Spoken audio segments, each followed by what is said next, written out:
yufidu tahrim. Jadi faedahnya apa? Haram. Maknanya haram dengki, haram hasad, dengki, kueh, nyan harum.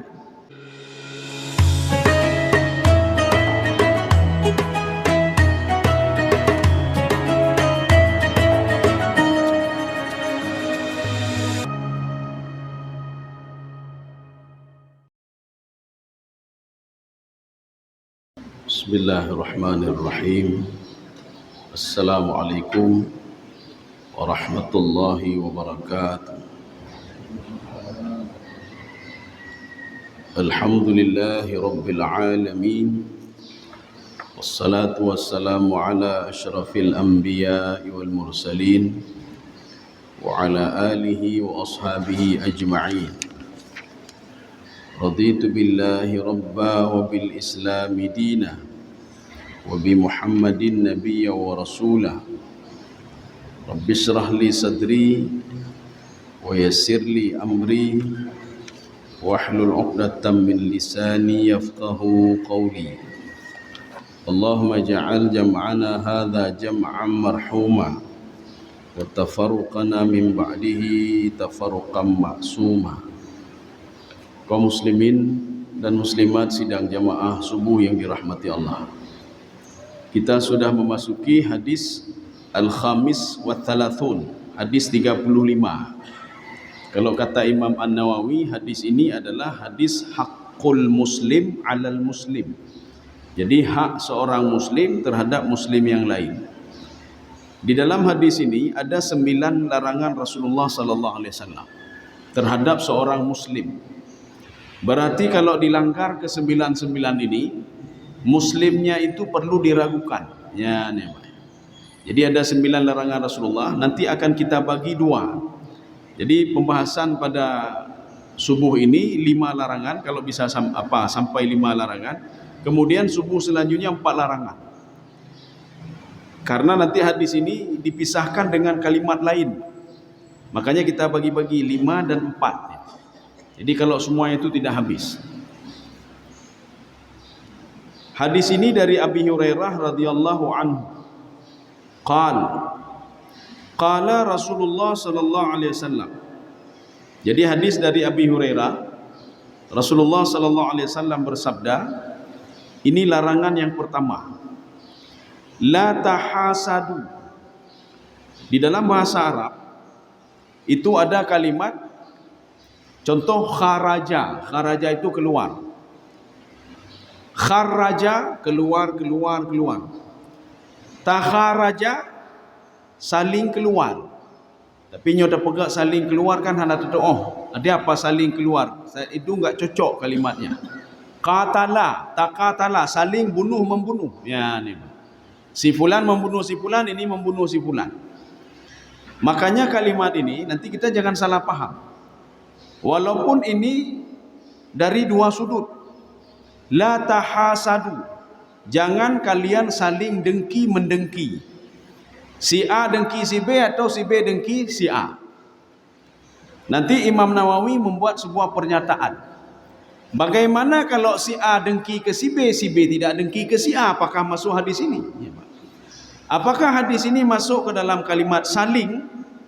Jadi yang dimaksudkan tahasadu di sini, walau kana min janibin wahidin, walaupun dari satu sudut saja, itu sudah dianggap hasad. Walaupun sudut satu lagi dia tidak dengki, dia tidak dengki. Sekarang sebelum kita lanjut kepada hasad, ini lam ini ada 9 lam di dalam hadis ini. Lam itu namanya lam nahi. La nahi itu yufidu tahrim. Jadi faedahnya apa? Haram. Maknanya haram dengki, haram hasad, dengki, kueh, nyan harum. Seorang yang sudah dengki sama orang lain, dia sudah melakukan perbuatan haram. Karena nanti ada juga la nahi itu yufidul ibahah, yufidul tahrim, ada yufidul karahah. Jadi macam-macam. Tapi ke dalam hadis ini, konteks hadis ini, an-nahyu yufidu at-tahrim. Larangan ini mengandung nilai haram. Sekarang kita ingin lihat hasad dengki itu apa sebenarnya. Pakai bancara katanya kata pebut yang dianggap dengki oleh Allah. Itu dianggap hasad oleh Allah Subhanahu wa taala. Jadi makanya walaupun hadis ini dari dua sudut, dengki jangan kamu saling mendengki. Maksud saling si A dengki si B dengki si A. Kalau satu saja dianggap dengki juga. Si A dengki sama si B, tapi si B hanya dengki ke si A. Yang dengki cin anji. Masuk juga ini. Atau si B dengki sama si A hanya dengki ke si B. Walaupun dalam konteks ayat ini namanya apa, saling, kalimat saling dengki mendengki. Cuma satu sudut saja sudah dianggap tahasad. Apa yang dimaksud dengki ini? Jadi dengki ini ada dua. Walaupun nanti beberapa syekh lain itu menambah ada satu lagi yang dengki yang dibolehkan, namanya tibghah ya. Wa qala ba'du ahli ilmi. Jadi sebahagian ahlul ilmi itu ulama mengatakan yang dikatakan hasad itu al hasadu tamanna zawala ni'matin azza wa jalla 'alal ghairi. Jadi kita itu menginginkan nikmat yang diberikan oleh Allah kepada si fulan bebenale nikmatnya. Nyan dengki Pak. Nyan Pak. Sawa'an kanat nikmatan malan. Ada kalanya nikmat harta. Jadi kita bekerja dari pagi sampai sore, si fulan begitu juga. Tetapi harta si fulan lebih banyak daripada kita. Dia hasilnya lebih banyak daripada kita. Kita itu tamanna zawalu nikmat Allah. Kita menginginkan nikmat yang diberikan oleh Allah kepada dia begadah. Yang dengki nanti Pak. Pak. Termasuk dengki terhadap harta. Yang harta begadah ke dia. Dia begadah ke dia. Yang begadah. Au jahan. Jahan ini jabatan. Ketika kita tidak dapat jabatan, kita menginginkan jabatan si fulan itu begadah jabatan si fulan. Ketika jabatannya gadah, alhamdulillah, gadah jabatan si fulan. Nyo dengki nanti Pak. Kalau kita ada sifat seperti ini, maknanya apa? Kita sudah melakukan sesuatu hal yang haram. Yang kata pupuk yang haram. Oh lon hana lon pajoh boy, hana lon pajoh haram, kita sudah berbuat haram dari sudut yang lain. Dari mana? Dari dengki sama orang lain. Ya. Au ilman atau ilmu. Kita melihat si fulan tu maluta ilmu lego, begadah ilmunya. Ya. Artinya kita merasa resah kalau dia banyak sekali ilmu. Ya. Ini namanya dengki. Ini yang pertama. Yang kedua, waqala Syekh Ibnu Taimiyah. Kata Syekh Ibnu Taimiyah, al-hasad karahatun ma'an amallahu bihi. Jadi seseorang itu benci melihat nikmat orang lain. Ya, yang dengki nanti Pak. Wa illam yatamanna zawal. Walaupun dia tidak bercita-cita nikmat itu hilang dari dia. Yang beda dari pun menapa? Maka sebagian ulama tadi mengatakan dengki itu supaya nikmat itu hilang dari dia. Nyo kagejo moto begadah moto. Kagejo ilmu begadah ilmu. Ya nampak. Yang dengki Pak. Zawal namanya supaya hilang. Tapi Imam Ibnu Taimiyah mengatakan seorang itu benci saja melihat orang lain diberikan nikmat walaupun dia tidak bercita-cita supaya nikmat itu hilang, dengki juga namanya. Jadi sudah dua. Ada satu lagi namanya tibghah. Tibghah itu apa? Yuridu asyakhsu ayatafawwaq 'alal akharin. Dia ingin lebih unggul ya nampak daripada orang lain. Umat tipulan itu mayang jemaah tabayun harus lebih daripadanya. Maka itu fala haraj, fala haram. Itu tidak haram. Artinya apa? Dibolehkan. Seseorang saya ingin seperti si fulan. Si fulan dia dapat kerjaan. Saya kenapa tidak dapat kerjaan? Si fulan dapat laba yang banyak. Kenapa saya tidak bisa dapat laba yang banyak? Ya ini tidak termasuk kepada dengki, Pak. Ya. Ini namanya dia ingin yatafawwaq 'alal akharin. Ini kalau istilah Imam Nawawi dan beberapa ulama lain namanya tibghah ya. Jadi tibghah itu ingin lebih unggul daripada orang lain tetapi tidak dengki, hanya benci ke fulan. Ya. Kaum muslimin sedang jamaah yang dirahmati Allah. Karena dengki ini yahmilu al-hasad ilal udwan wal mukhasamah. Karena dengki ini akan membawa kepada perseteruan, Ya, ni odwan ini marah, bengeh. Maka ji punca bengeh itu dari mana? Dari gara-gara kita dengki. Kalau kita tidak dengki sama orang lain, maka kita tidak akan marah dengan orang lain. Jadi dengki itu dari mana kita tahu kita sudah dengki? Walaupun tak pemethom pak orang lain, lun hana dengki ke sebulan dah merah. Lun hana benci ke ilmu yang kejo, lun hana benci ke harta ke jabatan. Tapi hati tak pernah bohong. Hati akan memberikan sinyal ketika kita dengki melihat orang lain, yang hati kamu dakdu. Yang mendakdu hati berarti karena dengki dalam jiwa katanya. Dari mana itu? Diberitahukan oleh hatinya. Katanya apa kalian kau ban di promosi jabatan, nya hati kamu dakdu, yang berarti dengki ni, walaupun tidak kita ucapkan. Maka dengki itu imma bil ajsam wa imma bil qulub. Itu bisa dinampakkan melalui anggota tubuh. Bagaimana anggota tubuh? Ketika kita melihat seseorang dapat jabatan pun dah pegang panena kai empeng panenanya dengan anggota tubuh. Kita ngomong. Jadi walaupun dengki itu penyakit hati, tetapi dia itu bisa direfleksikan melalui anggota tubuh. Panena kanya kan todan ina naurun dalam ina. Panena semaji hana lewat kanya. Hanji pakai kanya. Cuma karena naurun muduri gaji pakai kanya. Itu dengki bil ajsam. Ada satu lagi bil qulub. Bil qulub ini dengan hati. Katanya hana takut apa? Kita tidak ngomong apa-apa, tidak memberikan refleksi apa-apa, tapi hati katanya mendadu. Ya, mendadu. Artinya kita tidak setuju. Kok dia dapat jabatan? Kok saya tidak dapat jabatan? Ya, banyak dengki nanti. Kaum muslimin sedang jamaah yang dirahmati Allah. Makanya Imam Nawawi mengatakan, al-hasadu ya'ti min janibin wahidin. Hasad itu juga datang dari satu sudut saja. Laisa min janibaini. Tidak mesti dari dua sudut. Walaupun hadis ini mengatakan wala tahasadu. Haram kalian dengki. Ya. Jadi menyota pegah jangan dengki yang lain. Kalau kita bilang haram dengki, ya pemahamannya sudah lain. Oh, berarti hanjur dengki. Berarti haram. Kalau sudah dengki sama orang lain yang haram. Kaum muslimin sedang jamaah yang dirahmati Allah. Imam Nawawi mengatakan orang yang dengki itu tidak membawa efek kepada orang yang kita dengki tadi. Dia tidak bisa memudaratkan seseorang.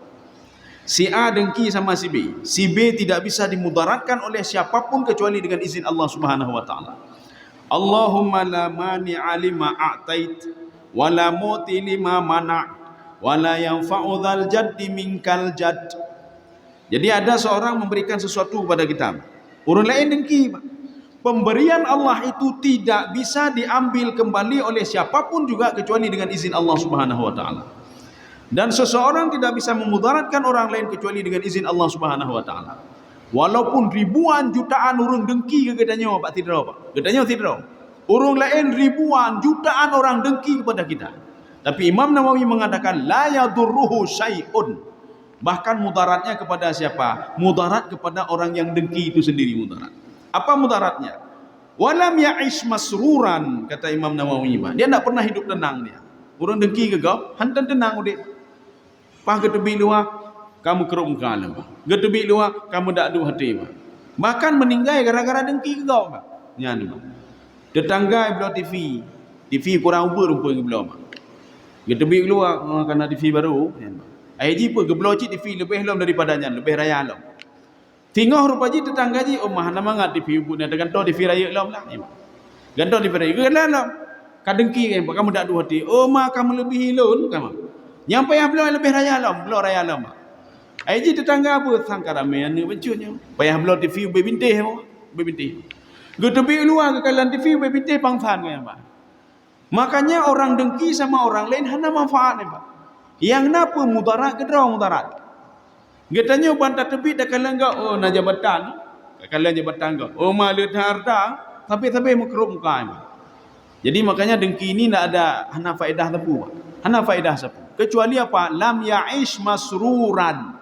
Al-hasidu, kata Imam Nawawi, lam ya'ish masruran. Dia tidak pernah hidup tenang. Kenapa? Selalu dengki, selalu dengki, selalu dengki. Maka muka mukrut tepi-tepi. Maka kenapa Rasulullah mengatakan haram kalian itu dengki? Satu. Ini larangan pertama. Jadi semua kan ada 9 larangan. Rasulullah sallallahu alaihi wasallam. Sekarang kita lihat dulu hak muslim terhadap muslim yang lain. Apakah yang pertama sudah kita penuhi? Ya, kalau dari 9 itu yang kita penuhi cuma 2 atau 3 saja, berarti keimanan kita, Islam kita itu masih belum normal lagi, belum 100%. Dengki mentang, nyo mentang, walaupun yang 5 lagi ulun lain hana cuma nyo mentang na lum pubut. Ya, sekarang yang kedua, wala tanajasu. Ini tanajasu ini jangan suka menipu dan membohongi orang lain. Imam Nawawi mengatakan wa hadza fi muamalatin. Ini dalam kasus muamalah. Bagaimana kasus muamalah? Si penjual dia sudah bersekongkol dengan temannya. Ketika datang pembeli yang lain, pembeli datang, lun mejak belonyo padumnyo nyo 30 rial. Ijak sirotu ngannya wa huwa yazidu fi samani silah. Dia menambah harga. Untuk apa? Supaya memudaratkan pembeli. Ijak dengannya luncoknya 12 rial mentang 12 luncok. Untuk apa? Supaya si fulan menaikkan lagi harganya. Untuk apa? Memudaratkan pembeli. Ibegah liunung belau ya. Kakilah luncok ke membelah mentang. Ya, nembak. Padahal orang tadi sudah sekongkol dengan penjual ini, nanti waktu truk pembeli nepuk harga liron, supaya harganya naik sama pembeli yang lain. Ini namanya tanajasu namanya. Jadi seseorang itu membohongi orang lain. Ya. Jadi makanya untungnya untuk siapa? Untungnya untuk penjual. Dan untungnya untuk teman yang bersekongkol tadi. Yang rugi siapa? Yang rugi orang jual tadi, orang yang beli tadi, dia yang rugi. Ya.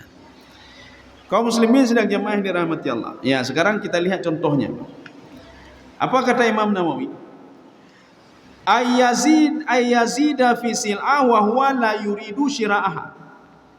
Ketika seseorang orang ketiga, ini orang ketiga. Orang ketiga datang, dia menambah harga. Padahal dia tidak mau beli dia. Ya, contoh lagi bunuh. Ditanya oleh penjualnya, ditanya oleh pembeli, berapa ini? Ini 10 rial. Ijak urang yang kipannya pun alaga, ijak urang yang keleh, Pak. Dah lom belau 12 rial. Nyan, Pak. 12 rial lom belau. Ipegah li urang mahal kakilah loncok ju kelun. Ya, 12 rial. Dari dia menawar 10 rial, harga 10 rial jadi 12 rial. Gara-gara siapa? Gara-gara orang ketiga. Ya, Pak. Atau orang ketiga dia itu yuwaswis, memberikan sesuatu masukan kepada penjual, pembeli. Neblau mentang nyanyi kamu rahat 30 rialnya. Padahal orang ketiga bersekongkol dengan penjual. Ini namanya wala tanajasu. Haram melakukan hal seperti itu. Kaum muslimin sedang jemaah yang dirahmati Allah. Ini 2. Sekarang yang ketiga. Wala tabaghadu. Jangan saling marah-memarahi. Baik bengeh ketipulan. Walaupun dari satu segi, ini kan dikatakan di sini dari 2 sudut. Si A nak boleh marah si B nak boleh marah pada si A. Bagaimana kalau satu sudut saja? Dari satu ini saja. Si A saja. Termasuk juga ini. Haram marah satu sama lainnya. Imam An-Nawawi mengatakan, wala tabaghadu. Ini maknanya apa? Jangan kamu lakukan asbabul ghadab. Sebab yang membuat seseorang marah. Maka haram kita itu membuat seseorang itu pekacoi dan membuat orang lain marah. Itu haram. Walaupun ini dikatakan wala tabaghadu. Jangan saling marah-memarahi satu sama lainnya. Tetapi di dalam syarahnya dijelaskan, jangan membuat orang lain itu menjadi marah. Makanya kita kalau mengetahui nyo menyolon pebut, si fulan bengeh kelon, berarti baik pebut, baik pebut. Nyo menyolon lakukan seperti ini, si fulan akan marah ke saya. Nyo menyolon coi si fulan, dia akan marah ke saya. Kalau saya lakukan maka haram perbuatan itu. Wala tabaghadu. Haram kalian itu membenci satu sama lainnya. Makanya penjelasannya asbabu at-tabaghud. Jadi sebab-sebab yang membawa seseorang itu bisa marah, maka jauhilah dia. Ini contoh seperti begini. La taqrabuz zina. Jangan dekati zina. Makna jangan dekati zina, Dekati saja jangan, apalagi berzina. Perbuatan yang mendekati zina itu haram. Bagaimana haram? Duduk yang bukan muhrimnya, kemudian khalwah dengan yang bukan muhrimnya, kemudian berdua-duaan, kemudian melakukan sesuatu hal yang membawa kepada zina, minum khamar dan lain sebagainya, atau berbuat dosa, atau ngomong macam-macam, atau lihat maksiat, atau berbuat maksiat. Kemaksiatan yang kita lakukan itu haram. Kenapa? Karena membawa kepada zina. Kita ambil punya orang lain, kita minum khamar, haram. Kenapa? Akan membawa kepada zina. Jadi ini preventif namanya. Jadi hadis ini hasil.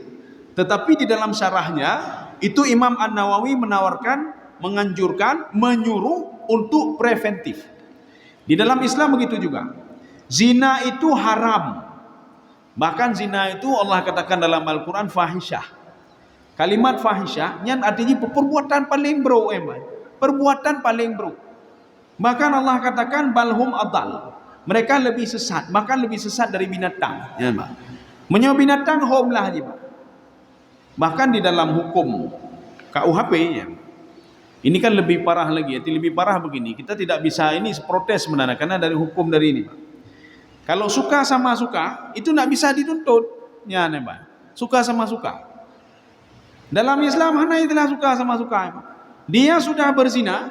Kalau dia itu muhsin, dia harus dirajam sampai mati. Kalau dia ghairu muhsin, maka dia itu cukup dicambuk saja 100 kali. Oh, nyo hana tho tepu, Pak. Hana tho tepu. Lun bubu zina hana tho tepu. Kalau seandainya naik ke pengadilan, kami sama-sama suka, Pak. Saya suka, dia suka. Kalau dibawa ke dalam hukum KUHP, ya, maka hanjut aja, Pak. Nggak bisa dihukum, ya, Pak. Dan kalau si A tidak mengakui, saya tidak mengakui saya berzina. Si B begitu juga, ya, Pak. Kecuali ada saksi. Kaum muslimin sidang jamaah yang dirahmati Allah. Makanya kalau nanti kita berdagang, Pak, kan sudah suka sama suka, ada apa? Saya sudah ridha, ini sudah ridha. Keridaan kita tidak bisa menghilangkan sesuatu hal yang haram. Nyo ribanyo haram. Gitu ada pengang. Lon karida lon ridha si pula ridha. Maka tidak boleh diambil langsung hukum ridha. Walaupun dikatakan antaradin. Jual beli itu harus ridha satu sama lainnya. Tetapi kalau sudah ada unsur haram, walaupun ridha tetap haram. Lon karida lon. Awak nyampi ridha. Saya sudah bersedia mengembalikan sekian. Si fulan juga sudah sedia. Walaupun sama-sama ridha, hukumnya tetap haram. Kaum muslimin sedang jamaah yang dirahmati Allah Subhanahu wa taala. Kita lanjut. Berarti ini sudah yang ketiga. Selanjutnya wala tadabaru. Tadabaru ini berasal dari kalimat dabbara. Dabbara ini sama seperti abasa. Abasa wa tawalla. Bermuka masam. Kalau abasa memalingkan muka, tawalla memalingkan tubuh. Tawalla tadabara di sini memalingkan tubuh. Ini sebuah kalimat kinayah. Kalimat kinayah apa maksudnya? Jangan kalian itu memutuskan hubungan silaturahmi. Memutus hubungan silaturahmi. Kalau tadi marah, haram marah satu sama lainnya. Yang selanjutnya haram memutuskan hubungan silaturahmi. Maka Rasulullah sallallahu alaihi wasallam dalam sebuah hadis, apa kata Rasulullah? Kalau ingin bersedekah, bersedekahlah kepada ulil qurba. Ulil qurba itu orang dekat. Adik kandung katanya, anak kemun katanya. Karena kalau bersedekah kepada orang terdekat, pahala kita dua. Yang pertama pahala sedekah, yang kedua pahala menjalin hubungan silaturahmi. Kalau kita bersedekah dengan orang luar, urang jio dah bersedekah nih. Bukan tidak boleh, boleh. Tapi kita pahalanya satu. Apa pahala itu? Cuma pahala sedekah saja. Silaturahmi tidak ada. Hanale silaturahmi dengan tetangga ngeja hanale, Pak. Tapi menyotajuk pada orang terdekat, kita dapat pahalanya dua. Rasulullah sallallahu alaihi wasallam pada suatu hari mengatakan begini. Kalian itu doanya dikabulkan oleh Allah Subhanahu wa taala dengan beberapa syarat. Salah satu syarat kata Rasulullah, wala qati'ar rahim. Jangan memutuskan hubungan silaturahmi. Orang yang memutuskan hubungan silaturahmi, doanya itu bermasalah. Maka waktu kita berdoa Allah ya Allah apa salah lun ibadah ka betul, Quran ka betul, tahajud ka betul, mandung ka betul itu. Haji kalau ja umrah kalau mandung kalau ya Allah. Jangan Pak. Zakat sudah semua sudah. Rupanya ada satu hal yang kita lakukan Pak. Jangan Pak. Kita memutuskan hubungan silaturahmi. Apakah dengan tetangga kita, dengan orang paling dekat dengan kita ya Pak. Makanya Rasulullah mengatakan wala qati'ur rahim. Orang yang memutuskan hubungan silaturahmi doanya bermasalah kata Rasulullah sallallahu alaihi wasallam. Kaum muslimin sedang jamaah yang dirahmati Allah. Kemudian wala bai'u ba'dukum ala ba'din. Ini sekarang yang kelima. Jangan kalian itu membeli terhadap apa yang sudah dibeli oleh saudara kalian. Nyanpu maksudnya. Jadi ada seorang penjual datang pembeli, datang pembeli. Ini beda dengan yang tadi yang pertama tadi. Yang tanya jasu. Kalau tanah jasu, si penjual sudah bersekongkol dengan orang ketiga supaya barang dia laku, maka dia mengelabui penjual tadi. Ini tanah jasu. Tetapi yang kelima ini, wala bai'u ba'dukum ala ba'din. Tak boleh kalian bertransaksi terhadap transaksi orang lain.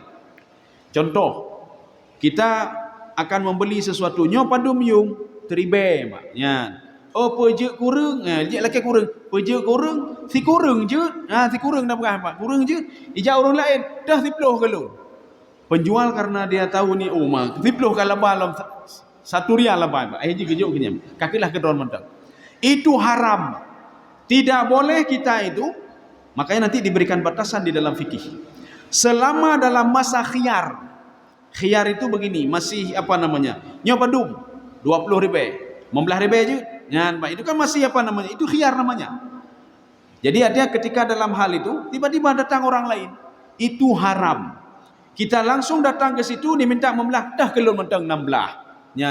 Penjual mengatakan, cok keron. Penjual sama orang tadi itu melakukan dosa. Dia sudah berbuat dosa. Kenapa? Karena dia sudah membeli terhadap belian saudaranya dalam masa khiyar. Tetapi kalau tidak masa khiyar, jadi tidak masa khiyar begini, padumnya, nyo 20, 15 je. Oh hanya 15. Memodal di kurung belah. Padahal ipengut dia apa? Modal di kurung belah. Makanya pedagang itu hati-hati. Wailul lil mutaffifin. Hati-hati jadi pedagang. Seorang yang mengurangi timbangan sedikit saja dia sudah termasuk ke dalam kelompok celaka. Wailul lil mutaffifin. Atau dia itu mengharap orang lain memberikan lebih kepada dia, termasuk wailul lil mutaffifin. Hati-hati, Pak. Termasuk pembeli juga. Pembeli harus hati-hati juga. Dia tanya tak belum sesuatu dari orang lain, yang dalam keizin untuk rasa. Lo rasa aja, nampaknya.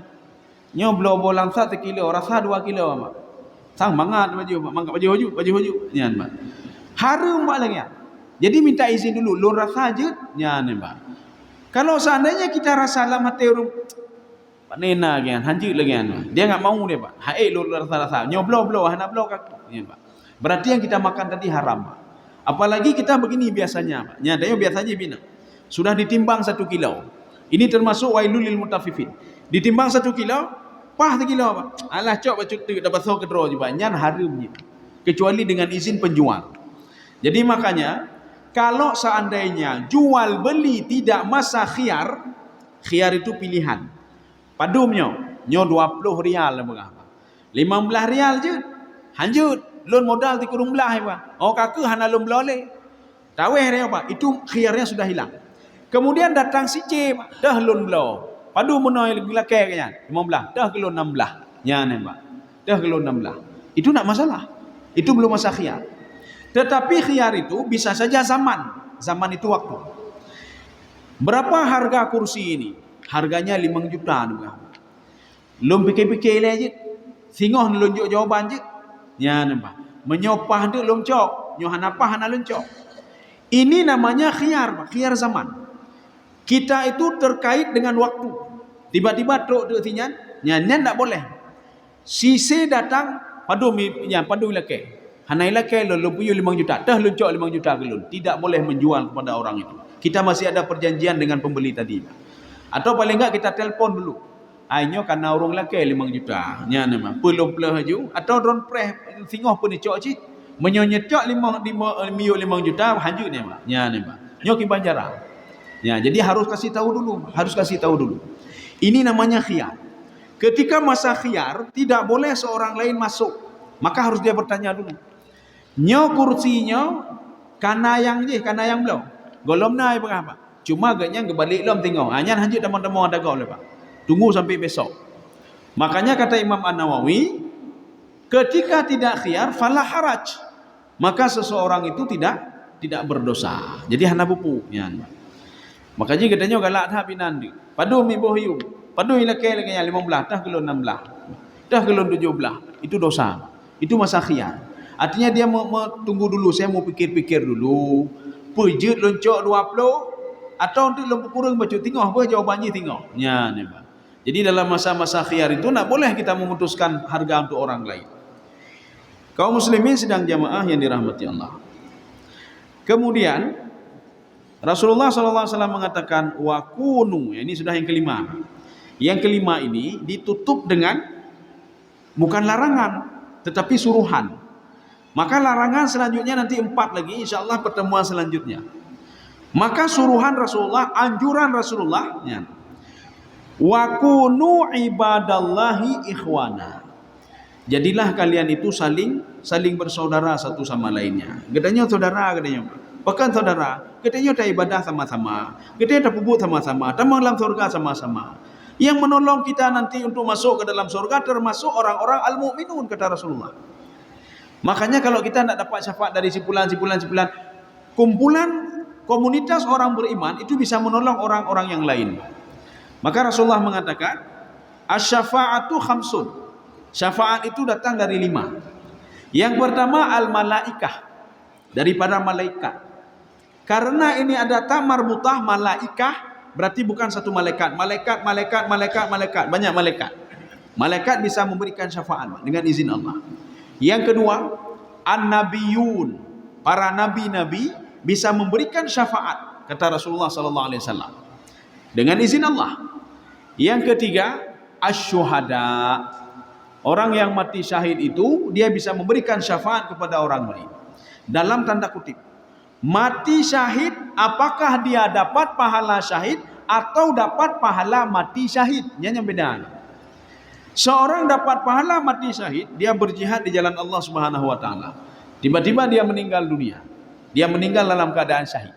Maka hana perle pemanau, ya, hana perle pemanau. Dia langsung dikubur dengan baju itu. Kenapa? Karena dia mati syahid. Satu. Yang kedua, mati dapat pahala syahid. Ya, dah contoh. Rasulullah mengatakan, apabila ada seorang mukmin ya Pak, kan yang lain. Apabila ada seorang mukmin, dia meninggal dunia kena penyakit taun. Ini katanya penyakit penajihan, Covid. Seorang meninggal kena Covid, tapi dengan syarat dia beriman. Dia dapat pahala syahid. Maka menyorong urung-urung meninggal kena penyakit kan Covid mentah mengkapunya Pak. Maka harus dimandikan, dikafankan dan lain sebagainya. Jadi beda makanya mati syahid yang hana bupu ngebaca-baca ju pasau ju kenal. Ya nampak. Harus dimandikan. Ya, harus dimandikan.